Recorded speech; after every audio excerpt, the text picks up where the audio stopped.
नमो नमः. आपण दिवाळी का साजरी करतो याच्या मागचं कारण आज जाणून घेऊया.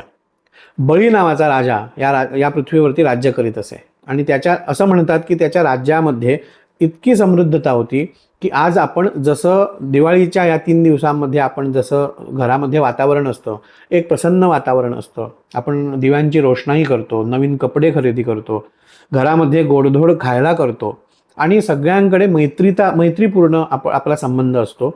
अशाच पद्धतीनं त्याच्या राज्यामध्ये जे जनता होती, त्याच्या राज्यातली जी जनता होती ती अशा पद्धतीनं नित्य व्यवहार करीत असे. आणि ज्यावेळी भगवान विष्णूंनी वामनावतार घेतला आणि बळीराजाला पाताळामध्ये ज्यावेळी 3 पावला मागितल्यानंतर त्याला पाताळामध्ये जाण्याची आज्ञा केली, त्यावेळी बळीराजानं त्यांच्याकडे असं वरदान मागितलं की आज आपल्या राज्यामध्ये जशी जनता आज राहते आणि त्याच पद्धतीनं हे 3 दिवस म्हणजे नरक चतुर्दशी, अमावस्या आणि बलिप्रतिपदा हे 3 दिवस या सगळ्या जनतेनं अशाच पद्धतीनं राहावं अशी आपली इच्छा आहे.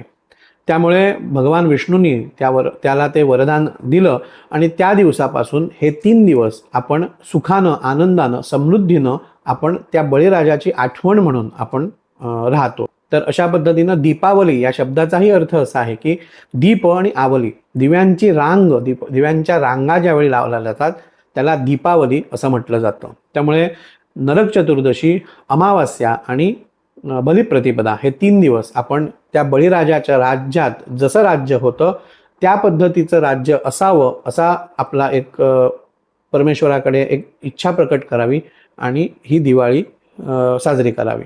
तर ही दिवाळी तुम्हा सगळ्यांना सुखाची, आनंदाची, ऐश्वर्याची जावो असं मी परमेश्वराकडे प्रार्थना करतो आणि आजचा विषय इथेच थांबवतो.